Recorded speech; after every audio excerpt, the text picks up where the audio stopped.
Oh!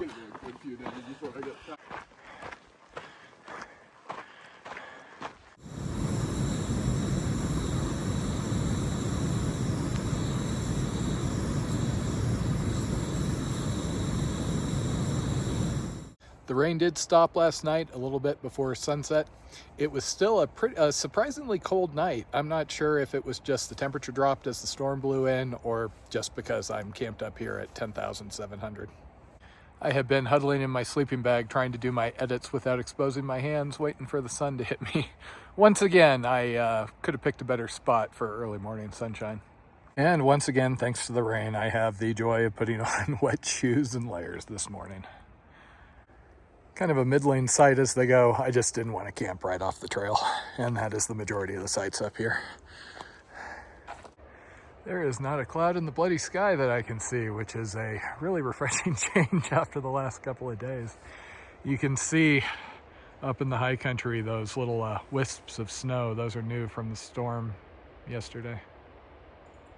This 15-mile-a-day schedule is really spoiling me. I'm not used to having this much time around camp every day.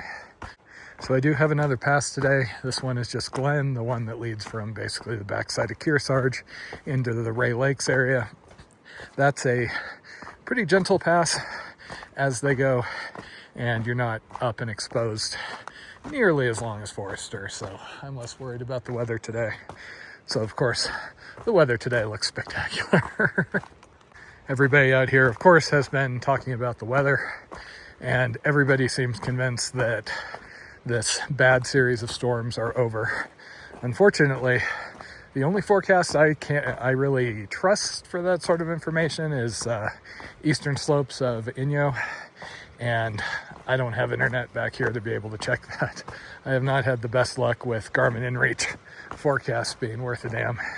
Not that it matters that much, except psychologically, I'm still keeping an eye on the sky and just making good choices with whatever conditions are going on. But it does make me feel better when I'm putting on wet layers to know, oh, okay, I probably got to have sun today to dry them off. I had one of those nights where I slept really well until about 2 o'clock in the morning, and then no matter what, I couldn't seem to go back asleep until right before my alarm went off at 5 a.m., which is my alert to get up and get to work on videos. I am mostly holding up okay.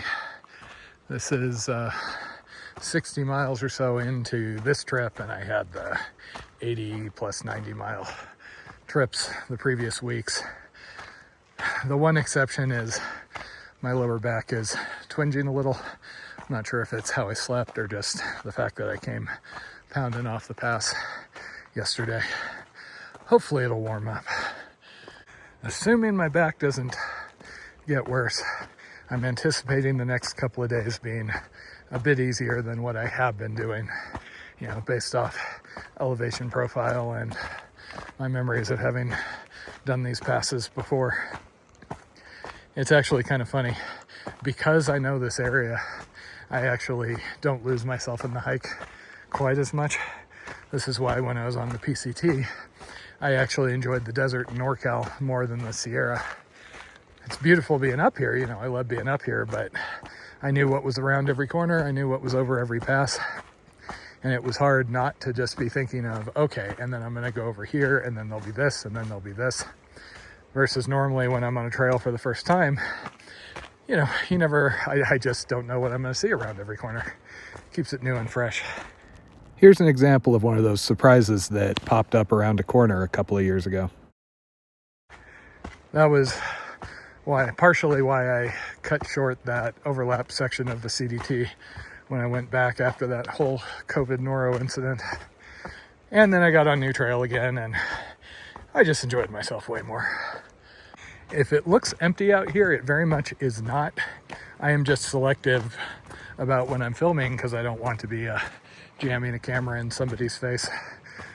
Yesterday on the way down from the pass, once I got down to the tree line where the quasi-protected campsites are, there were tents all over the place. Looks like most people stacked up there rather than try and get over in the storm, which Fair enough. So it's now Wednesday. I have about 30 miles-ish left to Bench Lake. So I'm pretty much assuming I'm gonna have a 0 day once I get there. I could go climb a peak or something, but I'm a little concerned with keeping up with Jen and all the fresh people up on Arrow. I pretty much never take 0 days on trail. The reason being, there's certain things I just have to get done periodically in town, you know, charging batteries, uploading, things like that. And I would rather do those while I'm resting versus rest on trail and then still have to do those when I go into town next. I tend not to sit still overly well. I want to have something to work on, something to fidget with, so at least I think I'll have extra battery so I can at least do stuff on my phone if I'm sitting around until Saturday afternoon. Some folks I just passed claimed it is going to rain at 4 today, no thunder or lightning, and then after that it's clear. I didn't ask where they got the forecast though. Again, I've seen a lot of people who trust that Garmin InReach forecast way more than I do. I could just do a 10-mile day today, take it a little easy, have less time sitting around at the end, but I am kind of trying to work on my endurance here.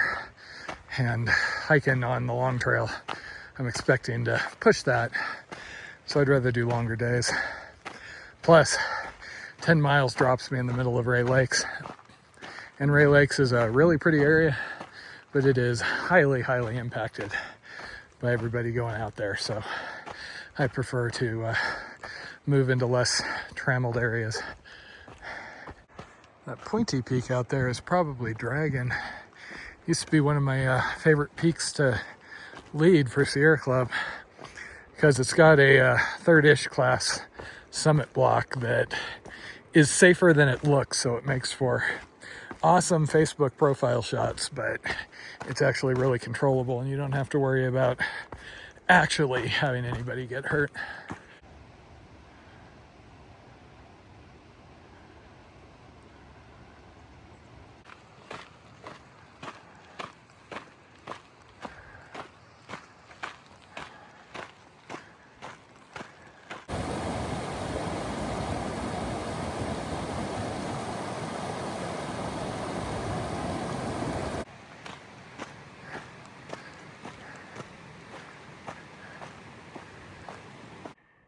Yeah, we are totally getting rain this afternoon. At least I can use my umbrella, huh? You'd think I'd never done this hiking thing before, huh?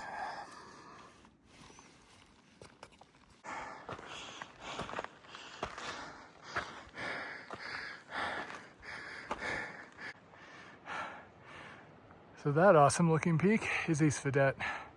Years ago, Jen and I took a group of friends up into that canyon and climbed that and a couple other things. I think that's Deerhorn in the back. Stanford's behind it.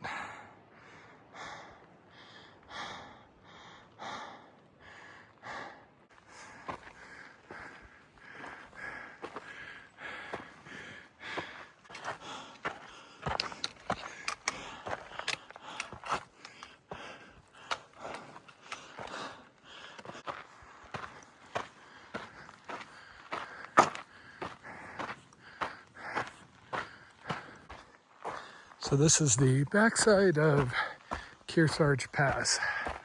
I'm basically gonna hook a left and then jump over Glen towards Ray Lakes.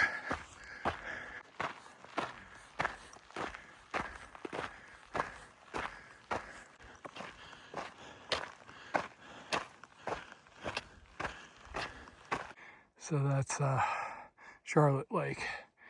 And Glen Pass is gonna be up here to the right.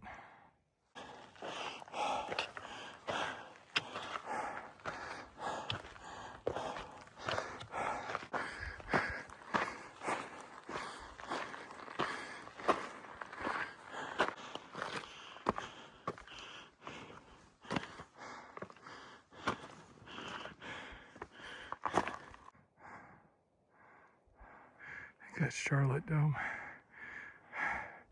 Major rock climbing peak.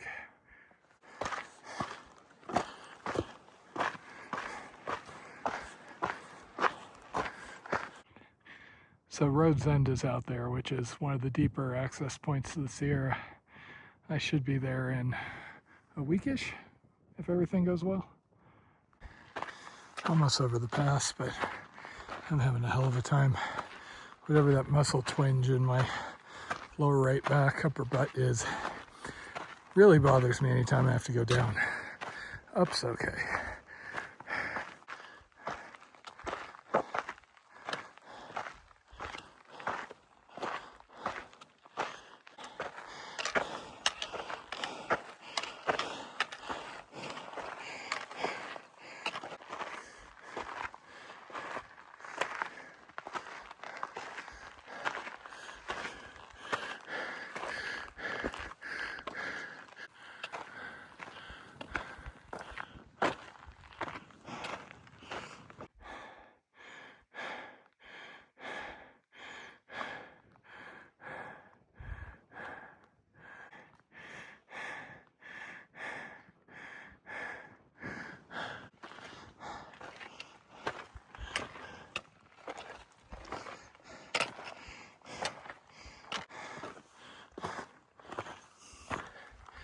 Yeah, that one's always harder than I remember it.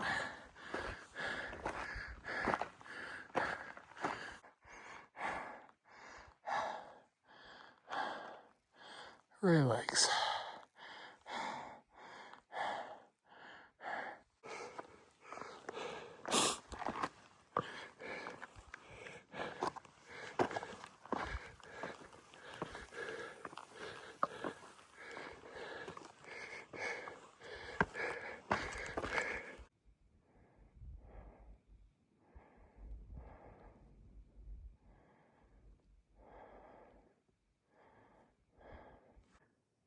That actually looks like Dragon.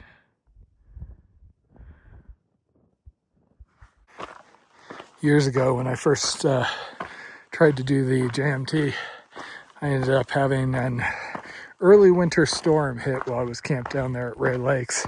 And I did this pass in, like mid-calf snow before having to bail over Kearsarge because stuff was just a mess and I didn't have gear to manage that much snow.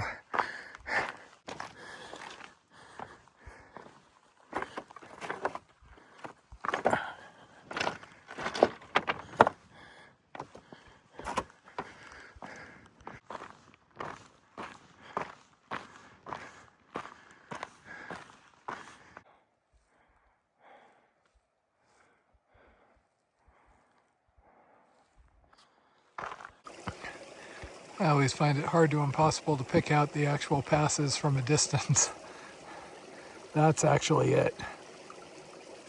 Trail switchbacked up there and then across.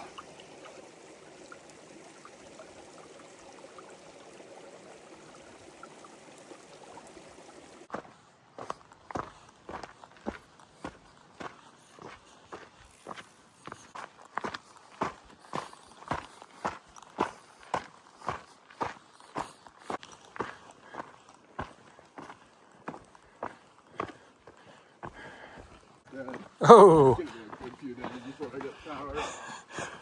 Do you have a night core? You said you started 5 days ago? Yeah, we started hiking.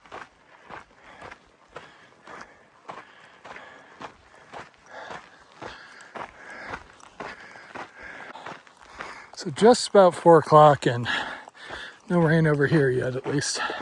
There's actually a backcountry ranger station around the corner here, so I might actually get my permit checked. I was just talking to a guy back there from Oregon who was commenting on how hard Glenn felt. And I said, yeah, it seems like I always remember it as easier than it was. Forester was a lot more gradual, so while it was taller, it was actually a lot more pleasant. Glen is just steep and felt like it kept going. Yeah, there's the ranger station. Still remember when I came through here in 2020, there were signs out saying, unless it was an absolute emergency, do not approach. Because everybody was still in isolation mode at that time, which was fine. I didn't actually get my permit pulled until some remote spot in Oregon. I was so excited to actually get to show it to somebody. I'd carried it that far.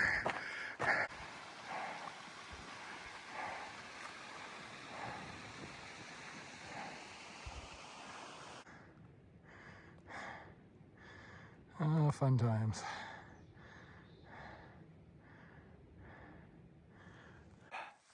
So that's Fin Dome. Supposedly people have climbed it. We looked at it from a distance and there didn't look to be anything too promising. We climbed some other peaks further behind, Gardner and Clarence King.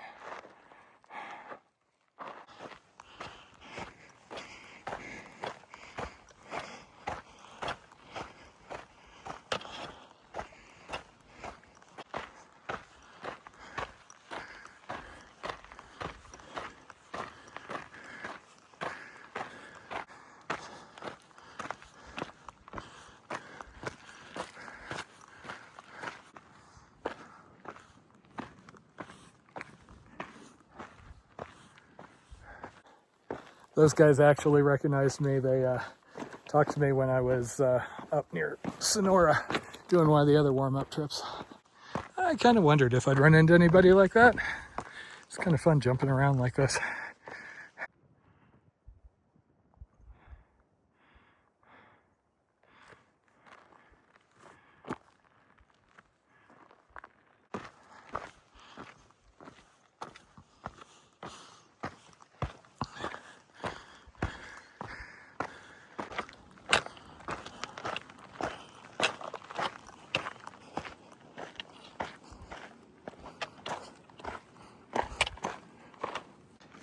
So it's 5 o'clock. I don't know where exactly I'm going to camp. It might get a little sparse further down into this canyon.